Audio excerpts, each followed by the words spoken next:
Hello, recording in progress. Here we are with the Climate Emergency Centre regular Thursday Zoom, and we've got a real treat for you this week. We've got the fantastic Louise, who is going to come and tell you about the Sharewear clothing scheme and the amazing work they're doing to share some of the clothing resources that is a massive thing in our world, and we need to start sharing. I think one of the biggest solutions we could all work on is sharing all kind of resources, from tools to clothes to whatever we need. Space, shall we say. Hopefully that's a bit what we're about here at the Climate Emergency Centre Network, is sharing space and many good projects. So without too much further ado, should we go over to Louise to tell us a bit about what the amazing project they're doing? Over to Louise. Thank you, Phoenix. I'm hoping that I'm going to be able to screen share our film into this meeting in a minute. So I won't say too much because the interviews in the film are better describe what we do at Sharewear than I could ever say in a million words. But basically, Sharewear Clothing Scheme is the only registered charity of its kind in the UK that offers free access to clothing to people aged newborn to 90, every type of clothing you can think of for every type of clothing need, using a referral system similar to the food banks, but very low in hierarchy and bureaucracy. We don't want people to have barriers put in front of them to accessing our clothing if they need it. But we do need to do things in an organised manner and make sure that our clothing provision isn't being abused, basically. I founded Sharewear in 2014 after being inspired by a trip to South America, where I saw what Phoenix talks about a lot, which is empty spaces being used for good by the local community, recycling, reusing, you name it. It blew my mind what I saw over there. I came back and wanted to get involved in something in Nottingham that might already be happening, picked up my teaching career, and then a series of events happened which led me to founding Sharewear. The main event being my son volunteering at a food bank for 2 years and coming home every week saying that families were asking for clothing and there was nowhere to signpost them to. So charity shops are too expensive if everyone in the house needs clothes, especially if it's a growing need. So children growing out of sizes every 3 months, for example. And also charity shops don't carry the full range of clothing that we do at Sharewear because they sell everything else as well, not just clothes. So after a lot of research and groundwork, and then getting set back by a cancer diagnosis and having the small matter of having to have some treatment for a few months, we eventually got off the ground in March 2014. So we're 7.5 years old in September. And some of you were saying about you're just at that process of applying for charity status now, or drawing up business plans and looking what other people are doing and, you know, getting all of that groundwork done. I feel your pain having done all of that. But all I will say is, and somebody said, I'm feeling really apprehensive at the moment about what I'm taking on. I think it was you, Fiona. Don't be apprehensive, go for it. It's amazing.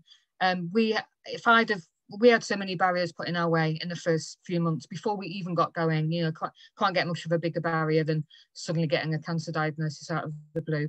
But we still did it, and we're here 7.5 years later. And now we're going national and hoping to hook up with amazing people like you to make sure that all those clothes that go to landfill every year actually go onto people's backs who desperately need them for free, and prolong the life of clothing with no monetary transaction being involved in that at all. There's no need to charge money for pre-loved or pre-consumer waste clothing, which is a lot of our clothing as well, is from retailers. That's all I'm going to say about that. I'm going to hope that the film will play. It was filmed in April and May of this year at our Nottingham Referral Centre and our Sheffield Referral Centre, and we launched it online in June and on the big screen a couple of weeks ago in Nottingham. So you're only like the third group of people to ever see this film. It's only 15 minutes long. It's not me talking all the way through it. It's back-to-back interviews, and I'm sure you'll find it really interesting. Let's hope it works. So have I got permission to share my screen from the host? Yeah, okay.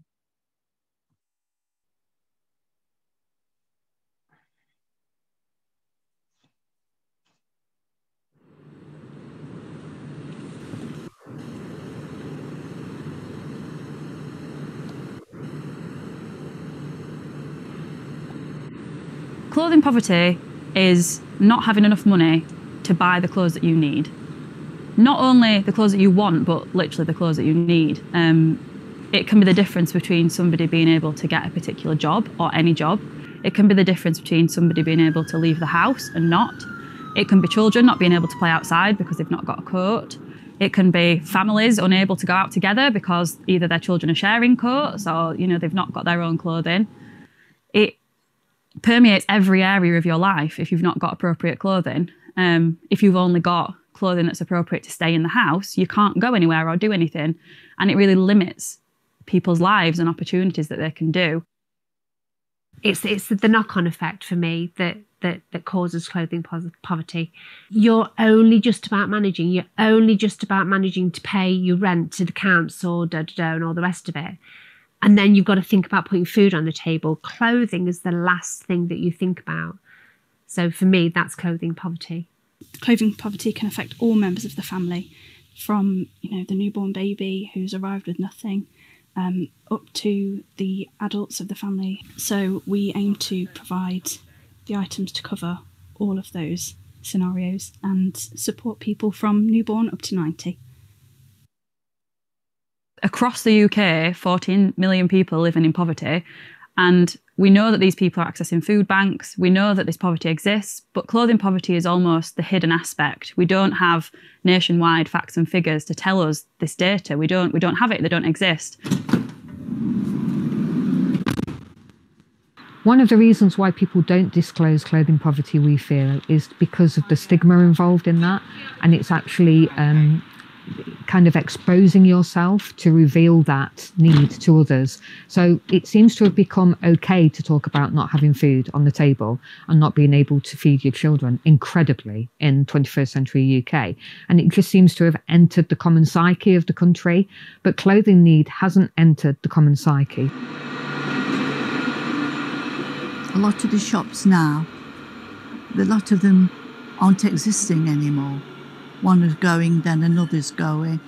So, and it's leaving all the expensive shops behind, which you can't afford. I mean, sometimes they're £50 up to £70 for an item. So how can you afford that? I'm a mental health nurse.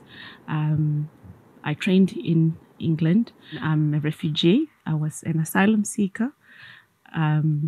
And I was a refused asylum seeker for about 10 years. And I live in Nottingham. As a refused asylum seeker, I was only eligible for Section 95, which is just the basic £35 a week in the form of a voucher that I could buy my essentials. So I had no access to cash whatsoever for 5 years. Well, before Christmas, in December, I had a couple of operations. I was about 11 stone then. I was on the jugs and that. Well, I've come off the jugs. I put about 16 stone there. So I put 5 stone on. I'm running out of clothes.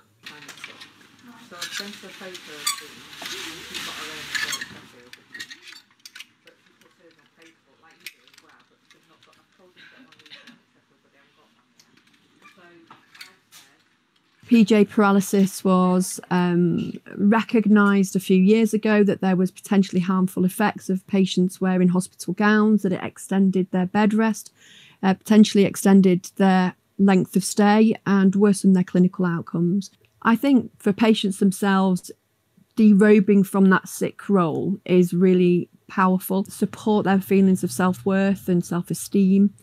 It really does have a powerful effect on their mindset, their mental, emotional well-being. So with this, our key performance indicators locally are that our patients are dressed. It definitely supports early recovery. It reduces, I guess, the imbalance of power. As soon as somebody becomes dressed, they feel more healthy. They feel more able to contribute and collaborate to goal setting. It's a self-expression of their own personality and identity.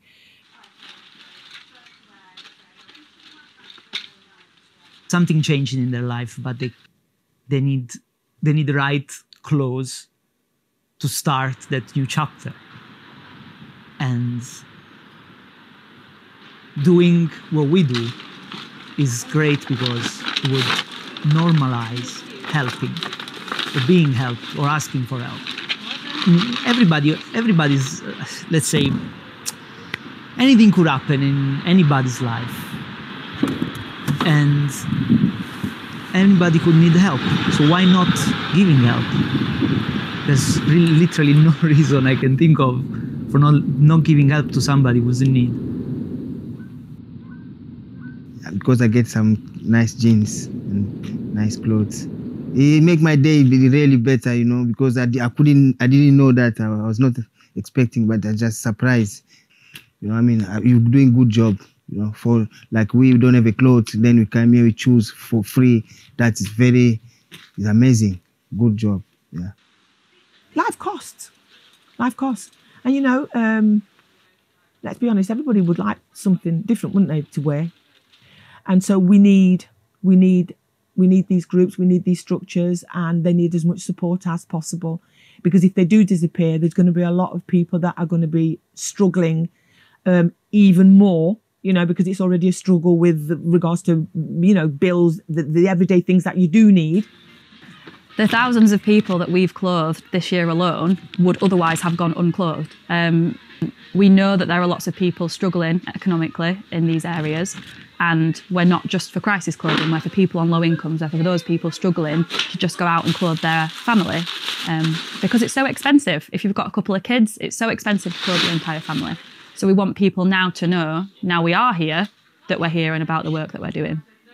It's still kind of assumed by the general public that everyone has access to clothes, and clothes are an easy thing to come by, which is not true at all. And I think we need to get to a place where clothes are not just things that people put on, but it's things that people are comfortable in and make them feel good. And just to say that they've got clothes is not enough anymore. And it's not just about the clothes, it's being able to come and choose clothes. You know, look for clothes, look in a mirror and compare what looks best, rather than just accepting whatever's in a black bag that's given to you. From one side, we've got people who can't afford clothes. From the other side, we've got a market that just produces so many clothes every season that people don't really give value to. You know that clothing poverty exists, but you don't realise to what extent. So I work with victims of human trafficking and modern-day slavery. They can be from European Union, and of course I support British clients as well. Sharewear is responsive. Sharewear is fast. Sharewear is well organized and easy to reach, to be able to support clients on highest level. Oh, they're nice, aren't they? Yeah. What size is it? We work with clients who are in the NRM, which means they have either been trafficked or they've been involved in modern slavery, and that can be refugees, it can be asylum seekers, or it can be UK citizens. And we work to essentially empower them, to give them independence, to help them move from victim to survivor. And Sharewear are a massive help with that, because they give them clothing, they allow them to have an identity, feel safe. You know, we take clothing for granted because it's always there, or we can buy it. Whereas people who have no money or just aren't confident to leave the house yet because of what they've experienced, actually, if they can have options to, you know, wear different clothes depending on what they feel like, that can really make someone's day. And that's why we often put them in a place like Sharewear comes into play because, first, providing them with clothing, because some of them are so destitute they don't even have clothes by the time you meet them. So being able to have clothing as soon as possible and for free, and it's of good quality, and also as they're trying to find themselves, being able to still rely on the same supply to take key steps in your life. Because aside from victims of domestic violence, we also deal with victims of people who've gone through county line type of exploitation, exposing them to that kind of kindness where you would be able to have what you need, and it's just without expecting anything in return from you. So that has been very integral in trying to get our clients' confidence back and help them grow their self-esteem and, you know, go out there and do great things.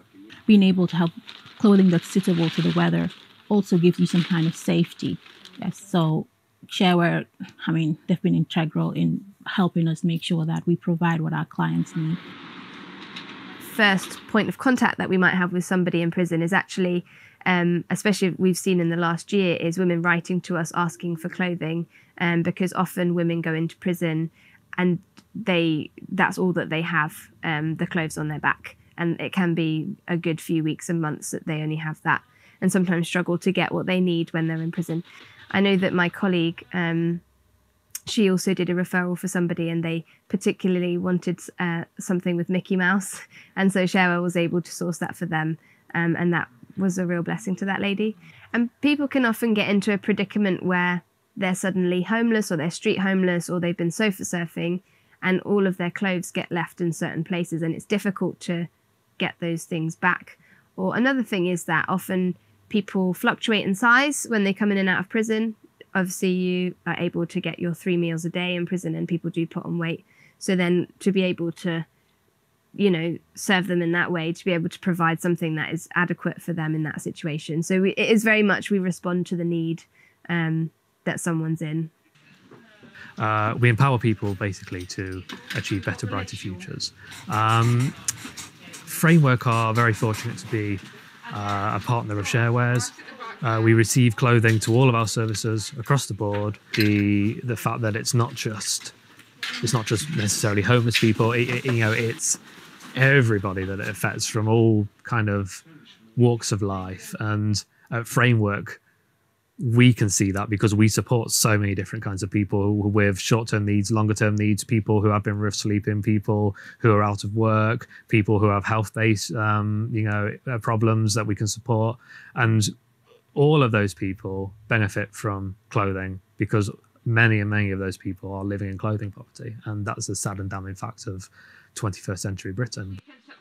I had a client of mine who had been working all his life, contributed with his taxes and everything. And unfortunately, he was working in factory work with agency work. So he stopped working. He thought he would have another job. He stopped working. He lost his house. He ended up in the streets. He was in the streets for 3.5 years. And he was on methadone. It was very difficult. I managed to house him. But one of the problems he had was he didn't have clothes. He only had a pair of trousers and 2 tops, and it was the middle of winter. And so I was able to help bring him here and have lots of different clothes. He took clothes, I helped him and everything. He was a different person afterwards. And he was ready to start doing volunteer work. He was ready to work. He was able to rebuild his life. And now he is clean and he is a support worker. So he is giving back to the community what he was able to receive before. And that's one of the most amazing stories I have had. If I want a coat, I can come and get one, and they're cheap. They're free, so they are cheap. They can't get no cheaper, you know. But that's the way life is, you know. You'd struggle if you didn't have one of these places. You never come here and leave empty-handed. You always go with something and a smile.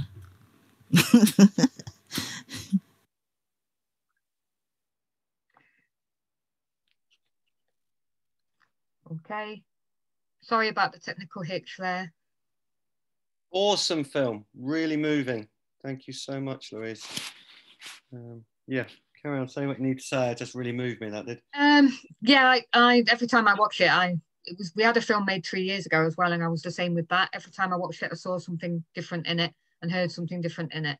But I think those stories give something of a, you know, a glimpse into what we do, maybe a bit more clarification of how we actually do it, because we didn't spend time on that in the film, obviously. We have a dual system that has now morphed into a three-way system because of COVID. So people are referred into our centres, and as it said in the film, they browse, they choose, they try on, exactly like clothes shopping, but for free. And so that's one way that people can get support from us. But because we're predominantly volunteer-led, we're not open full-time hours. And we acknowledge that some people would struggle to get down to us in our opening times and also can't afford the public transport to get to us. We sometimes have people walking 12-mile round trips to get to our centre for clothing. So in 2017, we started experimenting with outreach, and that really grew in 2018. And what we do with that is we don't deliver clothes to people. We deliver clothes to other organisations and other groups. So it might be really formal organisations like Framework, who you saw in there, and lots of the other orgs in there. Or it might be like the group that Gisela, who spoke in the film, runs, which is just like a community group on her estate where people are looking out for each other and supporting each other and sharing and community organising. So as long as that group is doing what it says on the tin, we will deliver in bulk to them. And what we do is we don't just randomly dump clothes on them. We have a big long order form like a wholesaler and a stockist, and they order exactly the type of clothing that they need and the quantity, and we deliver it to them in our van in bulk. And then we've processed it for quality and category, so they don't have to do any work on that clothing. It doesn't take them any man hours up or any storage space up, because they know when the clothing is coming in. And then their clients that they're supporting, they're able to just get those clients in and say, you can come and access the clothing today. So that's, we support about 2/3 of the people we support is through that bulk outreach system, working with some of those organisations you saw in the film and many more. But then during COVID, we didn't close. We stayed open because people needed clothes even more during a pandemic situation, in a crisis on top of a crisis. So we stayed open throughout that time. For the first 6 weeks, it was me solo, with all 39 volunteers stood down. And basically we started what we informally call a click and collect system, where support workers and healthcare professionals and other referring workers were able to place an order for their individual client or individual family they're supporting. We put that order together and they come and collected it from our door and took it off to that house, basically.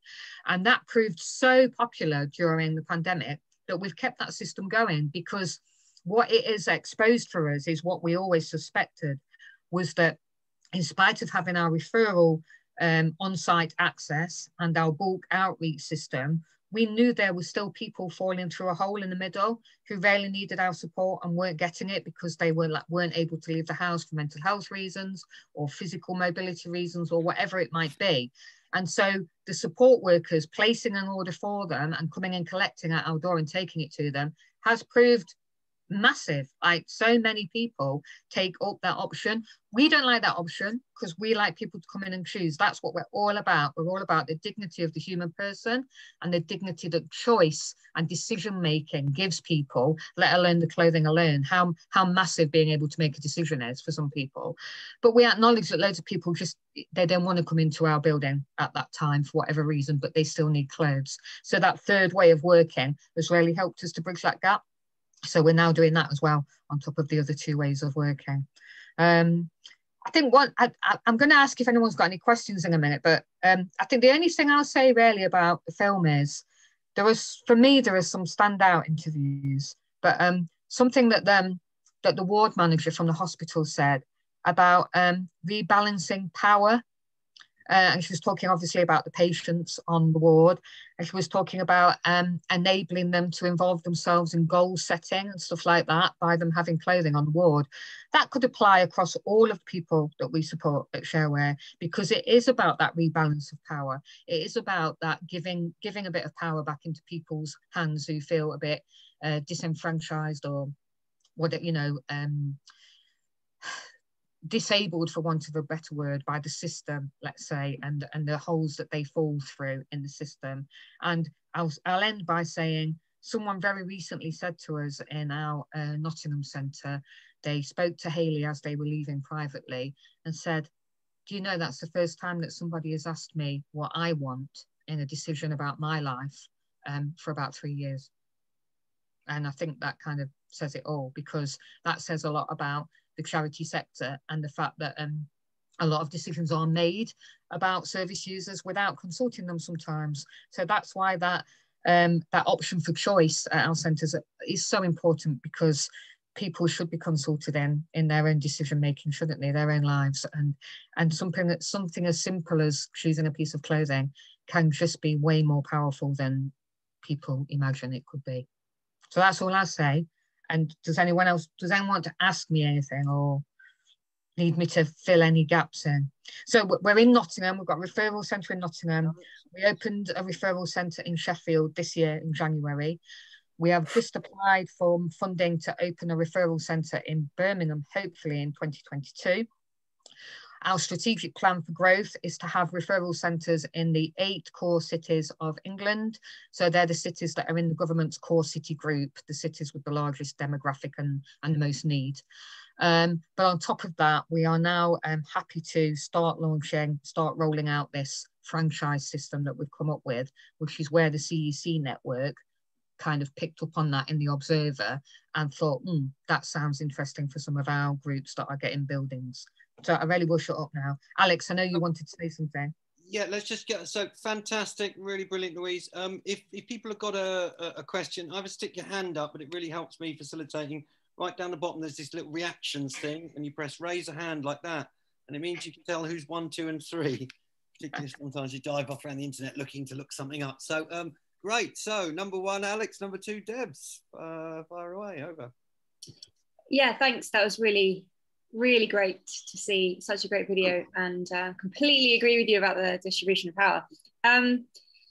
What I was going to ask was just something on how you source the clothes. You mentioned at the beginning that you get the bulk of, I can't remember what percentage you said you get from retailers. And I was wondering, like, how easy is it to set that up in terms of relationships and partnerships with major retailers? Because there's just so much, I mean, I'm half and half, like addressing the poverty issue, but also like the waste issue.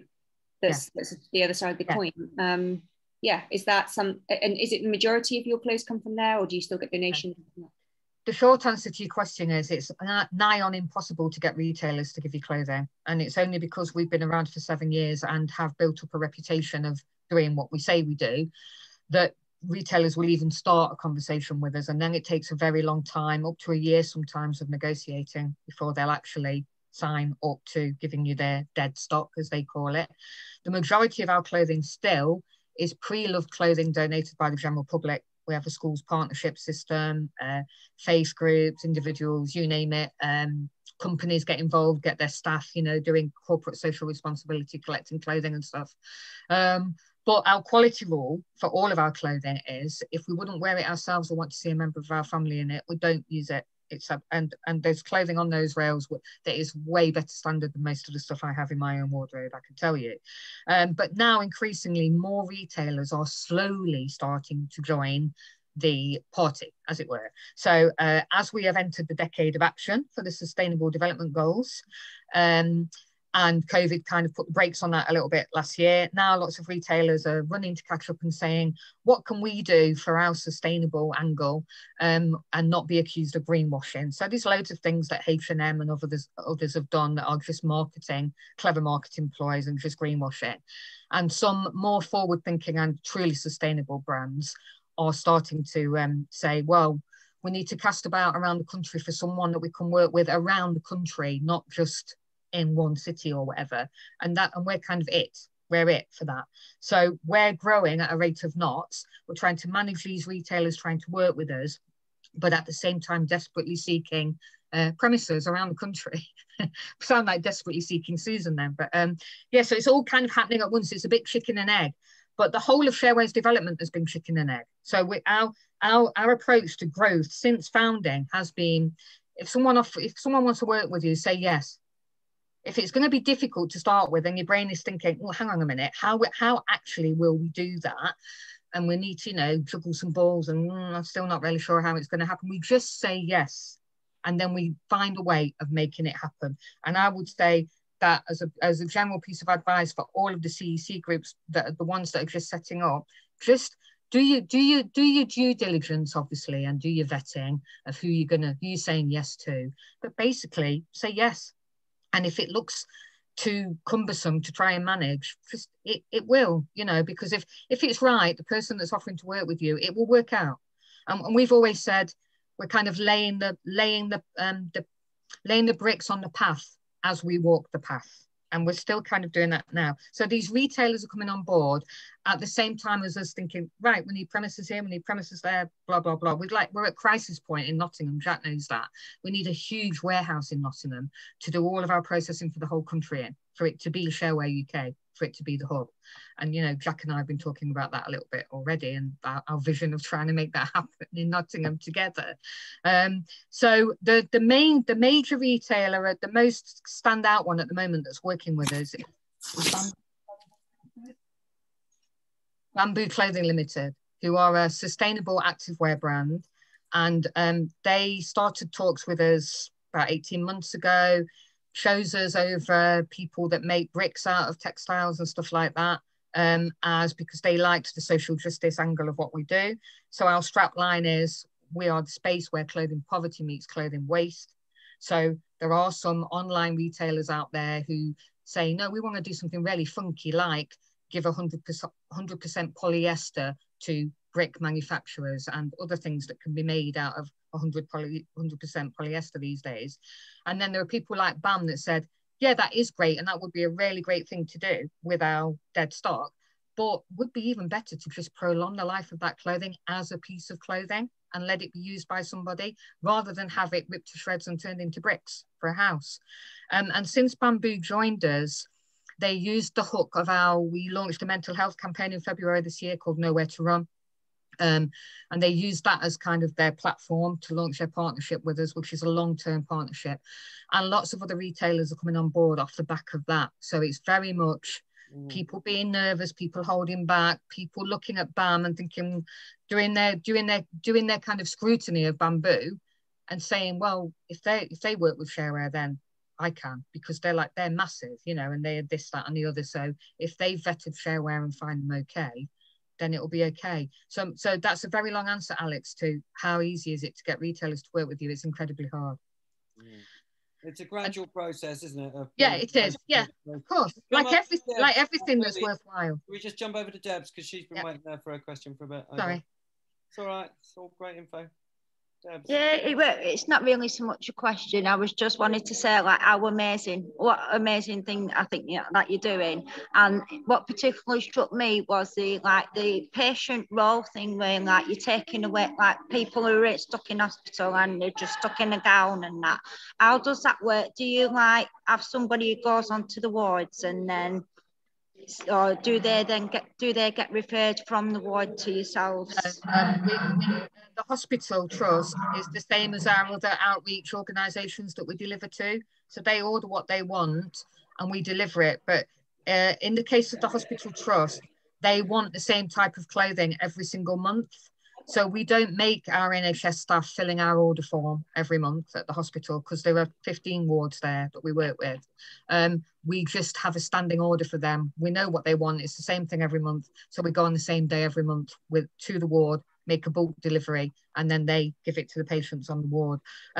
They invite us in sometimes and send us snippets of video of the patients actually going to the day room for their lunch and stuff in the clothing that we've sent in. So it's so powerful. They were the first major outreach partner to come on board, and that was actually instigated by the hospital, because a geriatric consultant, that's not right, a geriatrician consultant at the hospital contacted us in 2018 and told us, get this for a shocking fact. So people sometimes think the hospital work is, it's because of COVID, no one can take any clothes into them. No, that started in April 2018, that work with us. And that was because this geriatrician told us that on the healthcare of older patients wards at our Nottingham hospitals, up to 70% of patients at any one time are in there with no family or friends network bringing them anything in. and or were living in abject poverty at home before they had a fall and were hospitalised. That is a shocking fact from 2018. That's nothing to do with pandemic. But that's how that work started, and I think that's the side of our work that I'm perhaps most proud of all, is the hospital work. I just think they're amazing. It's brilliant. It's an absolutely brilliant project. Absolutely love it. I'm just mindful of time. We're kind of 10 to 8, so I'm just going to make a couple of points here. Just really amazing project. Love it, Louise. We had a bit of chat about it a few weeks ago, but you know, sharing clothes is you know, something we've done at all of these centres for 30 years. We used to have something called a swap shop, and basically you just have a clothes rail with different clothes that people could come and, you know, share. You know, that was amazing. I never bought any clothes all through the 1990s. I just had a swap shop in these various community centres. And one of the things about running the community centre is you get first choice on some of the things coming in. But that's, you know, an informal way of doing things. But the film was really powerful, really brought up a lot for me. It reminded me of an old story from my dad from Dublin when they were kids about, you know, there was about 13 kids in his family, 11 survived past 5, I think. But something about, you know, have kids sharing shoes to go to school because there weren't enough shoes to go around or something. And like, you know, there's a lot of people, we're the 21st century now, but we've still got this, you know. Oh, yeah, exactly. We hear coat sharing stories all the time. Just you know, but that coats are just like a tiny percentage of what. So there's a couple of aspects really here. What you're doing is amazing that you're sharing clothing for people in clothing poverty, but it's also part of a kind of circular economy, recycle, reuse, not wasting. There's some terrible stories like some jeans take 5,000 litres of water or something to they do. Yeah, you're getting so many clothes and people just throwing them out. To link them up is a great thing. So, you know, we're very interested in linking up, you know, with Sharewear on different climate emergency centres. Last bit, really, I just want to just briefly, because we've only got a certain amount of time, just what the process. You originally said it's minimum or no bureaucracy. Yeah. So the process is fairly simple for anybody to be able to access these things. How do you make it minimum bureaucracy? I'm interested in that. I think that's a great. Well, people are referred into our centres, the people that actually do walk in on site and choose, but exactly the same way as people are referred into a food bank. Now, they could be referred from across the public sector, the charity sector, the voluntary sector, but that still doesn't cover everybody. So there might be people who don't really hit any of those criteria that would go to any of those services, but still are struggling. So sometimes people get in touch with us through mutual aid groups, or they might have a really proactive work coach at the DWP or whatever. And if that agency isn't already signed up as one of our referral agents, we don't then go through a lengthy process of, oh, sorry, Fred, you can't get your clothes until the group that want to refer you have actually been through our process and joined us as a referral partner. We just say, right, what's the name of the person you're working with at that group, right? We pop them over a referral form. We say, fill that in for Fred, get him over here, and then use that referral form for anyone else like Fred in the future. Right, keeping it simple, Over to Tam. Sign up and join and all of that, yeah. Cool. Tam, Jamie? Yeah, I think, yeah, look, really fantastic scheme, yeah. I was just wondering, is there any particular type of clothing that you find difficult to get a hold of, that you don't get enough of, and you know, if you could try and help out maybe? Well, we always need male clothing more than female clothing. As you can imagine, we have female clothing coming out of our ears for most of the time, and most of it unworn that women have bought in sales and stuff like that. And we have a lot of baby clothing because babies grow out of clothes so fast. We always have less male clothing of every type than female. So we always, if you're going to do a clothing drive, we always say, ooh, have a little male focus if you can. But jogging bottoms are our gold dust. Male jogging bottoms of all sizes, but especially skinnier waist sizes, because a lot of the males we work with have, you know, are on hard times and don't eat a lot of food and have got skinny waists. So we're desperate. We're desperate for jogging bottoms. Right. Phoenix? We're on 5 to 8, and we usually aim to finish pretty much on the hour, or 5 minutes past, or 10 minutes past if the group allows or wants to. Coming over to Ruth, and maybe a little bit about how we talking about how we can link up things. Obviously, it's optional. Every centre's autonomous, but you may decide when you set your centre up to work with Sharewear. Over to Ruth.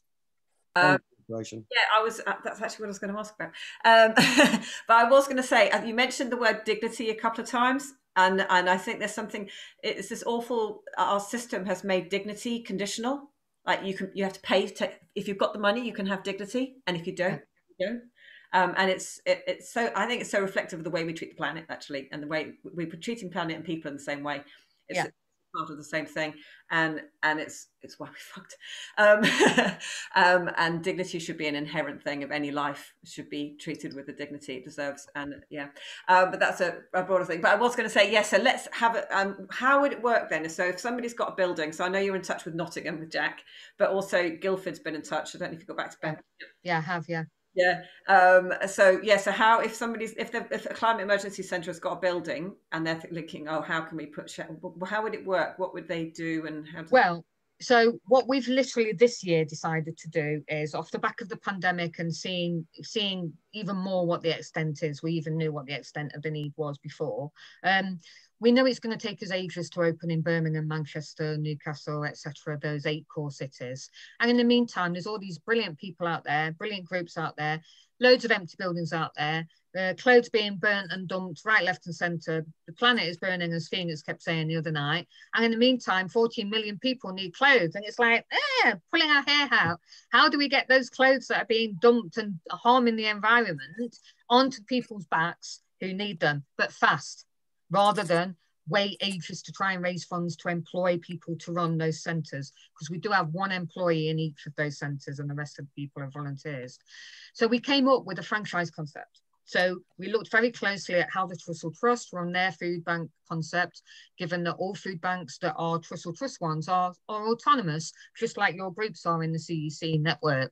And they all kind of are registered, like have their own micro Trussell Trust site and all the rest of it and look after their own affairs. But they're all Trussell Trust branded, Trussell Trust supported, Trussell Trust trained and developed. So we looked at that and thought, we could do that for clothes. We can easily do that. We can easily set out a franchise model like the Trussell Trusts, work with groups to help set up what we're calling them community sharewares. So Sharewear Nottingham is our Nottingham referral centre is called Sharewear Nottingham, Sharewear Sheffield, hopefully Sharewear Birmingham next year. So to distinguish between them and the franchisers, we'll call those community sharewear. So it might be Ilford Community Sharewear, Guildford Community Sharewear, whatever it might be. And the idea is that the group would purchase our franchise. We'll come on to that in a minute. And for that purchase, they would get all of our policies, all of our training and development, all of our volunteer agreements, all of our rails and everything that we can get you at a discount because we're buying in bulk, an ongoing supply of clothing until you get that donation cycle going where you are, and that will happen very quickly. And then if there's clothing not coming in from your local donation cycle, we can keep supplying, plugging the gaps forevermore going forward. So it's an ongoing relationship. And the Trussell Trust sell their food bank franchise for £1,600. So we've pitched our community Sharewear franchise at £1,200. We've had some meetings with a few people like Groundwork. I'm sure a lot of you in this room have heard of Groundwork. And they've said that they think we've underpriced that because it represents incredible value for money. And in true Sharewear form, we've said, we want to have as few barriers as possible to people getting clothing. So we don't want the cost of our franchise to be a barrier for groups who might want to set up a franchise.